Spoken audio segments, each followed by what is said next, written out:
Será que o Banco Itaú é o melhor banco do Brasil? Eu tenho o Banco Itaú na carteira de maneira indireta. Vou inclusive te mostrar como que funciona a minha estratégia para investir em bancos nesse vídeo. Mas eu preciso ler o relatório do Banco Itaú que impressionou mais uma vez.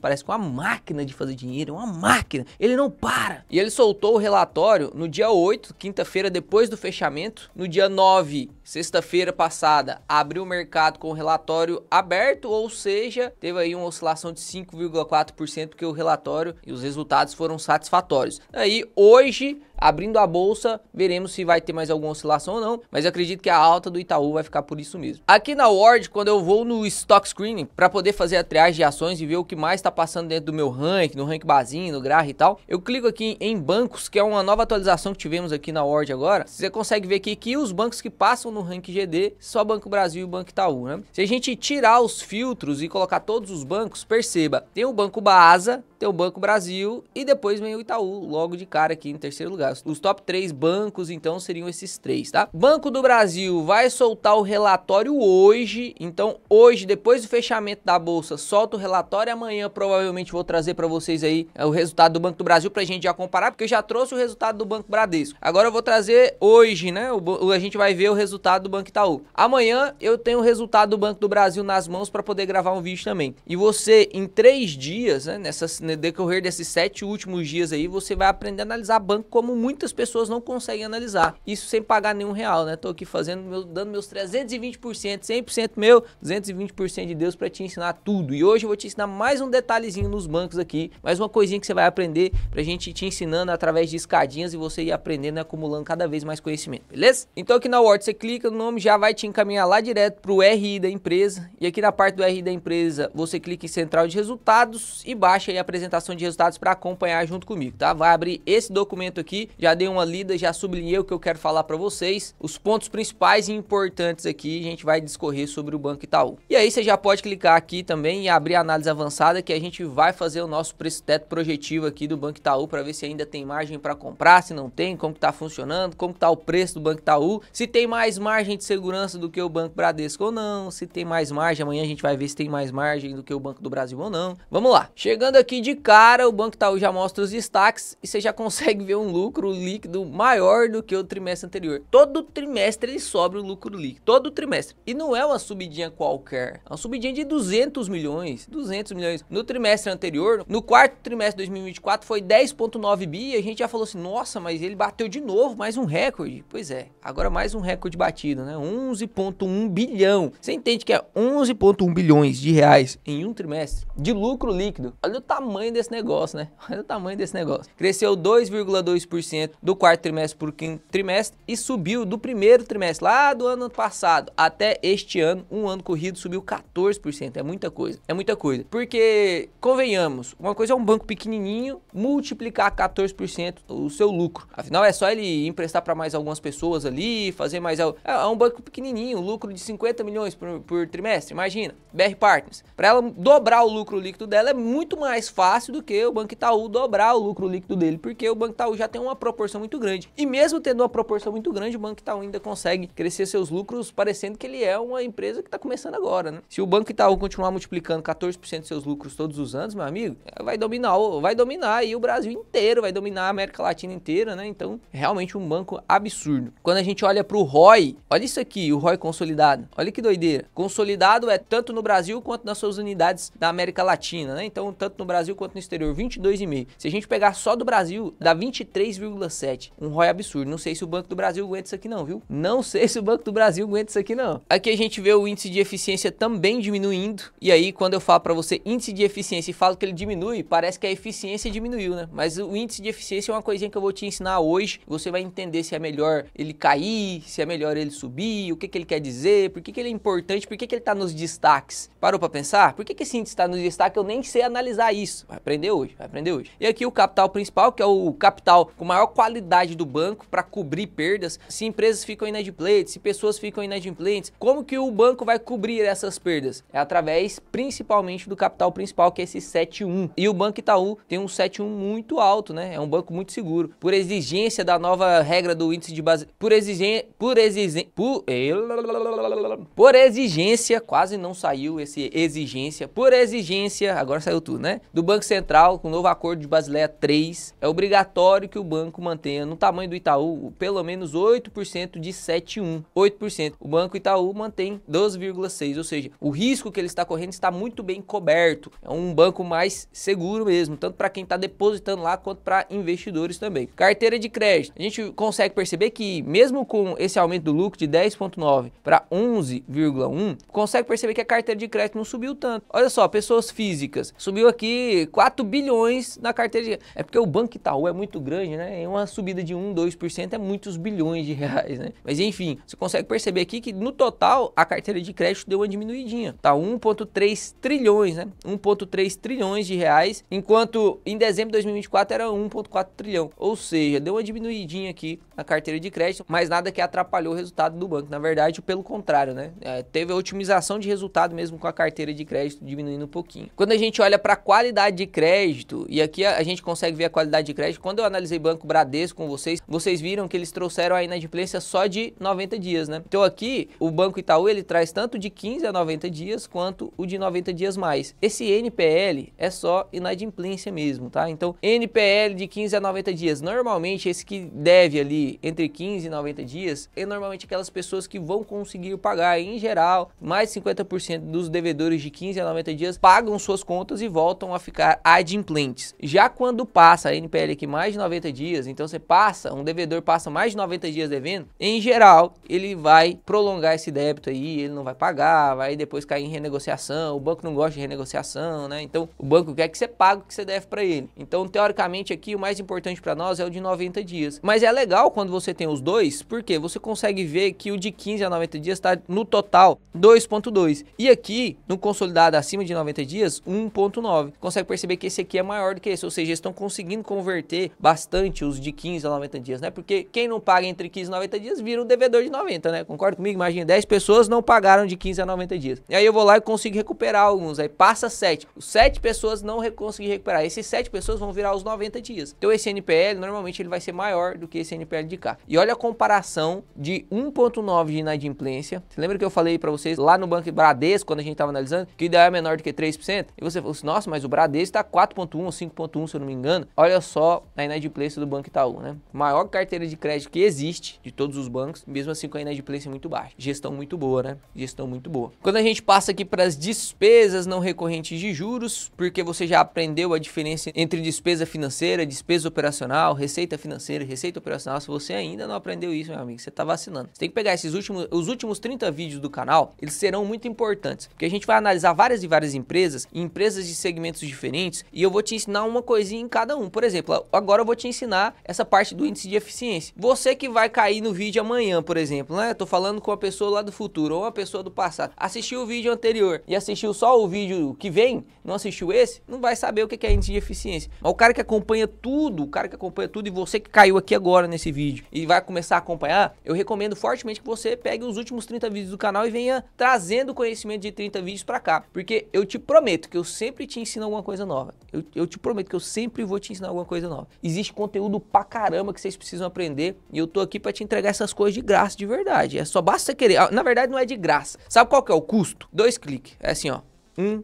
2 cliques. Que é um no like e o outro no botão de se inscrever. Esse é o custo. Isso é o que eu cobro de você, tá? Se você quiser pagar também. Se não quiser pagar, vira um inadimplente aí de maior de 90 dias no canal, assistindo o canal mais de 90 dias e ainda não se inscreveu. Eu vou fazer esse índice aqui de NPL 90 dias aqui, que são os inadimplentes do canal. Quem não dá like é inadimplente no canal, seu devedor. Então vamos lá, nas despesas, aqui a gente tem despesa pessoal, transacionais e com tecnologia, e aqui tem outras despesas, né? Então, despesa com pessoal, no quarto trimestre de 2024 foi 6,2 bilhões. No primeiro trimestre de 2025, 5,8 bilhões, ou seja, reduziu 400 milhões de despesa com o pessoal, né? Bastante diminuição. Despesa transacional diminuiu também aqui 100 milhões. Despesa com tecnologia continua a mesma e outras despesas também diminuiu bastante. Ou seja, a gente teve diminuição das despesas aqui em praticamente todos os quesitos, né? O total de diminuição de despesa aqui foi de 5,3%. Gastamos lá no quarto trimestre de 2024 14,3 bi com despesa operacional, essas despesas que não são decorrentes de juros, e agora nesse primeiro trimestre de 2025 13,5. Com mais uma economiazinha aqui do que o banco fez na América Latina, tivemos aí uma economia de praticamente 900 milhões. Se a gente economiza na despesa, isso vira mais lucro. Se vira mais lucro, o resultado é melhor. Por isso que é bom a gente cortar despesa. E aí vem esse tal do índice de eficiência. O que significa esse índice de eficiência? Eu, por muito tempo, me confundi nisso aqui quando estava começando. Lá 3, 4, 5 anos atrás, eu lia índice de eficiência e falava assim, nossa, o banco tinha 46% de eficiência e agora ele tem só 36%, é ruim, tá pior. Não, no índice de eficiência, você vai anotar aí, ó, índice de eficiência, tá? Índice de eficiência. Quanto maior, melhor. Por que quanto maior, melhor? Porque como que eu calculo o índice de eficiência? Ó, o índice de eficiência é isso aqui, ó. É as despesas administrativas e pessoais dividido pela receita bruta. Então, fazendo um exemplo prático aqui, ó, se eu tenho 10 milhões de despesa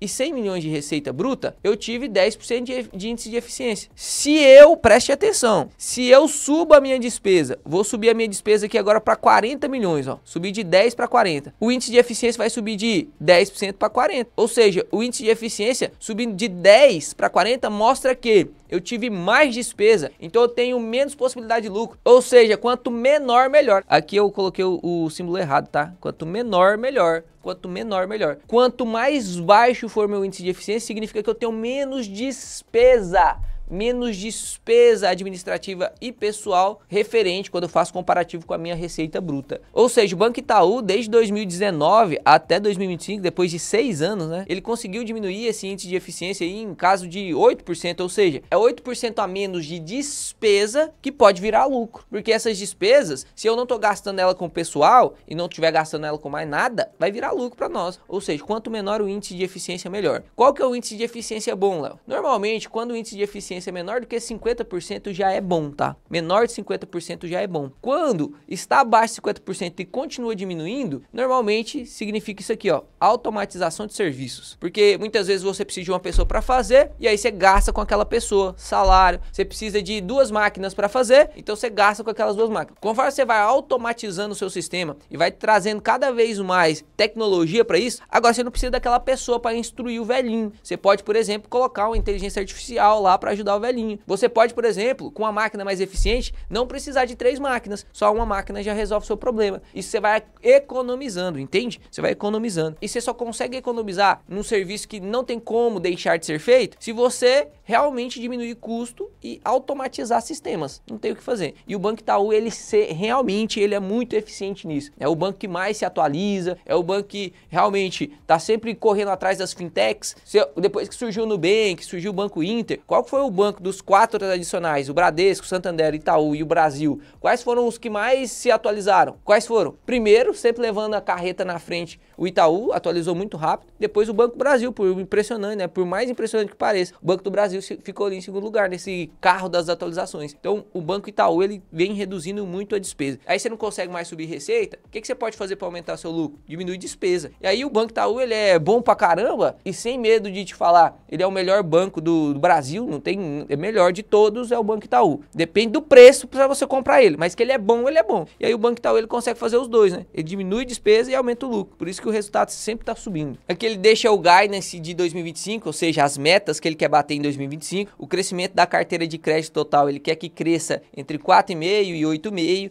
Ainda não cresceu, basicamente, né? A gente viu ali que a carteira de crédito ficou no 0 a 0 ali, 0%, basicamente, um pouquinho abaixo, né? Um pouquinho abaixo. Margem financeira com os clientes, ele quer subir entre 7,5% e 11,5%. Margem financeira com os clientes, eu já ensinei no vídeo do Bradesco, por isso que eu tô falando para você que você precisa assistir todos os vídeos, tá? Margem financeira com o mercado, ele também quer subir entre 1 a 3 bilhões. Custo de crédito, ele quer diminuir, né? O custo do crédito, que é a famosa PDD, né? Famosa PDD. Ele quer manter ali entre 34,5 bi e 38,5 bi. Receita de prestação de serviço, ele quer aumentar. Despesa não recorrente, ele espera que a despesa cresça. Normalmente a despesa cresce mesmo, porque só de você pensar que você tem funcionário, que você vai ajustar multiplicar o salário mínimo dele pela inflação, teoricamente, toda despesa anualmente ela tem que subir pelo menos a inflação, 5%, 5,5%, que é a média do Brasil. Então, já é esperado isso. O que não pode é, por exemplo, a despesa subir 20% e o lucro subir 2%. Aí ficou ruim, tá? Subiu demais a despesa, ou seja, a operação tá mais arriscada. Agora, se a despesa subir 10 e o lucro subir 20, opa, operação extremamente eficiente, não tem problema eu contratar mais pessoas, porque minha operação está extremamente eficiente. Então, aqui o crescimento da despesa que ele espera de 5,5 a 8,5, que é o normal. E a alíquota do IR aqui, ele quer ficar entre 27% e 29%. Será que a empresa paga ou não paga imposto de renda, hein? 29%. Você acha que paga ou não paga? Você tem que pagar dos seus dividendos ainda? Será que é justo isso? Aqui embaixo ele traz a DRE, basicamente dele, né? O produto bancário, receita, a margem financeira, 44 bi, a margem financeira 30,3 bi, teve 9 bi de custo de crédito, 18,5 de custo de outras despesas operacionais, 400 milhões aqui com despesas de sinistro, o resultado antes das tributações e das participações minoritárias, 16,7, cobrou os impostos lá, ó, e as participações nas subsidiárias, e aí ficamos ali então com 11,1 bilhão de lucro líquido, é muita coisa, né? 11 bilhões de lucro líquido em 3 meses é muita coisa, né, cara? E como é que a gente vai fazer o projetivo do Banco Itaú? Eu sempre gosto de fazer o projetivo do Banco Itaú porque normalmente eles nos impressionam. Então, se você for conservador no Banco Itaú e você achar margem de segurança para comprar com seu preço teto projetivo conservador, normalmente você vai ganhar muito dinheiro, porque normalmente ele nos impressiona. Foi o que aconteceu em 2023, foi o que aconteceu em 2024. Será que é o que vai acontecer em 2025? Como que a gente vai fazer essa projeção? A gente vai pegar o lucro líquido dele, que foi 11,1 bilhão, e vamos multiplicar por 4, só pra gente projetar o quanto que ele teria de lucro ali no final do ano de 2025, beleza? E aqui você consegue ver já o lucro projetivo que foi feito no ano passado, 42 bi, e aqui a gente está projetando um crescimento para 44,4 bi, né? Então, vamos digitar aqui, ó, 44,4 bi. No payout é sempre muito bom que você vê o que o banco fez no ano anterior, para que você não se engane agora. Ah, eu quero colocar um payout de 70%, mas no ano anterior o banco pagou 20 e no outro também 20. Por que você vai colocar 70? Não vai ser 70. Concordo? Pode até ser, mas a chance é pouca, não é? Então, é muito bom que você veja quanto foi o payout médio. E aí, para você ver o payout médio, vamos entrar lá no Investidor 10. Você consegue ver aqui, ó, o payout médio do Banco Itaú. E na parte de payout, você viu que nos últimos 12 meses foi de 67,49. E aqui a gente consegue ver a média, ó, 45. Tava pagando 2021, 25, 35, 55, 67. Então, vamos projetar com a média de 50% e depois a gente vai otimizando isso para o que aconteceu nos últimos 2 anos. A média é 45, a gente coloca o 50 que é o possível e depois a gente vai otimizando um pouco mais, beleza? Então vamos começar aqui de maneira conservadora, 45 que é a média. Se a gente coloca 45 que é a média, mesmo no yield de 6%, o yield projetivo desse banco seria de 5,65, ou seja, o preço teto seria em 30, hoje com um preço aí de 32, ou seja, margem de segurança negativa, não daria para aportar. Ou seja, ou eu tenho que aumentar o lucro, ou eu tenho que aumentar o payout. Você acha que o lucro vai subir? Vamos ser bem conservador no lucro, porque 11,1 bi, apesar do Banco Itaú sempre nos surpreender, né? E pode ser que no próximo trimestre ele aumente mais 200 milhões, mais 200 milhões, e aí no final de 2025 a gente veja um lucro aí de 45 bi. Por mais que a gente possa projetar assim, eu prefiro ser conservador e otimizar mais ali o meu payout, porque o payout a gente consegue jogar ele mais para cima sendo otimista, olhando para o ano anterior, mas a gente pode jogar também sendo mais pessimista para a média. Então 45 era a média. Falei para vocês que 50 é totalmente possível. Quando eu coloco 50%, inclusive, me parece que é o que o mercado está esperando. Porque o mercado normalmente ele exige um yield mínimo de pelo menos 6 e com um payout de 50% com esse projetivo do lucro, só replicando ele para os próximos trimestres, a gente teria um preço teto aí de 34,31, a margem de 4,63. Isso é margem boa para aportar, Léo? Qual que é a margem boa para aportar? Eu gosto de margem de mais de 10% pelo menos. O ideal é que seja 20% de margem. 20% de margem é delicinha para aportar. Porque você compra muito barato, normalmente a empresa vai cair muito pouco e a tendência é que ela suba, você fica com o yield on cost bem alto. Ou seja, margem de 4,63 até o Bradesco, caso o objetivo seja dividendo, né? Porque aqui, lembra, a gente está calculando o preço teto projetivo de acordo com o que a gente acha que vai ter de dividendo. A gente não está olhando aqui para valorização de cota, certo? Então, se você quer aqui margem de segurança, o Bradesco está pagando mais, está com mais margem de segurança. Inclusive, a gente calculou o preço teto do Banco Bradesco e aqui você consegue ver, ó, eu exigi um yield mínimo de 8% e aqui para você que é assinante dentro da Word, você consegue ver lá, todos, vai aparecer para você esse meu cardzinho. Toda vez que eu definir um preço teto aqui, vai aparecer para você aí quais são os meus preços tetos. Então aqui no Banco Bradesco, que a gente definiu no vídeo, você consegue ver aí que eu defini o yield mínimo de 8%, ou seja, se eu for jogar 8% aqui pro Banco Itaú, nessas métricas aqui, ó, você consegue perceber que o Banco Itaú é um banco muito caro, né? Não tem mais segurança para receber dividendo com o Banco Itaú nesses parâmetros aqui, concorda comigo? Olha lá, 21% de margem negativa. Por quê? Porque o banco é muito melhor do que o Bradesco. Você concorda comigo que o Itaú é muito melhor do que o Bradesco? Concorda? Logo o preço fica muito caro, é igual o VEG. VEG é uma empresa muito boa, nunca falei que VEG é ruim, nunca falei, mas não tem na carteira. Eu sempre falo, VEG é bom, VEG é bom, VEG... mas não tem na carteira. Por quê? Por causa do preço. Se o preço não for convincente, não faz sentido entrar. Se o preço não for convincente, não faz sentido entrar, por mais que a empresa seja excelente. Você vai pagar caro. E aí você vai esperar especulação para poder subir o papel. O papel realmente vale isso? São visões diferentes, né? São visões diferentes. Como eu gosto do Dividendo Invest, eu tô sempre investindo em empresas que estão boas, baratas e que pagam bons dividendos. Para mim não importa se ela é só boa. Para mim não importa se ela só paga dividendo. Para mim não importa só se ela tá barata. Ela tem que ser boa, barata e pagar bons dividendos. Boa, barata e pagar bons dividendos, beleza? Então aqui, voltando pro yield mínimo de 6% e colocando um payout de 67%, como foi no ano passado, aí a gente já tem uma margem de segurança ali de 40%. Então perceba, o segredo aqui no Banco Itaú está no payout dele. Está no payout dele. Se a gente coloca o yield mínimo igual a gente exigiu do Bradesco, com payout de 67, o lucro projetivo ok, né? O lucro projetivo tá ótimo. Vai subir 2 bilhões de lucro do ano passado para esse ano agora nessa projeção nossa. Ou seja, mesmo nesses parâmetros, a margem de segurança fica 5,15. Que inclusive, na minha opinião, esse aqui é o preço teto pro Banco Itaú, tá? 34,48 para o YouTube 3 aí, com a margem de segurança mais baixa. Por isso que você tem que aproveitar quando os títulos estão caindo, quando essas ações estão caindo, porque são ações muito boas, são como os fundos de ancoragem. Eu falei para você, pô, você não vai ver HGLG caindo por muito tempo. Compra agora. Aproveita para você comprar os fundos de ancoragem quando tá descontado. Lá em outubro, novembro, dezembro do ano passado. Falei para você, né? Oh, os fundos de ancoragem estão caindo. Você não vai ver HGLG a 0,90, a 0,89 para sempre, não. Aí hoje você entra aí, vamos até ver aqui na carteira. Hemoglobina boa, pantócrito bom, sem deficiência de ferro. Tô bem aqui, 60 segmentados, linfócitozinhos, monócitozinho aqui, não sei por que esses monócitos tá aqui dando rata, mas tá tudo certo. Colesterolzinho, rapaz, mas meu colesterol é bom, né, cara? Você tá doido. Olha isso, 151 de colesterol, quase 54, cara, 54 de HDL. Testosterona total, 437. Testosterona livre, 11,30.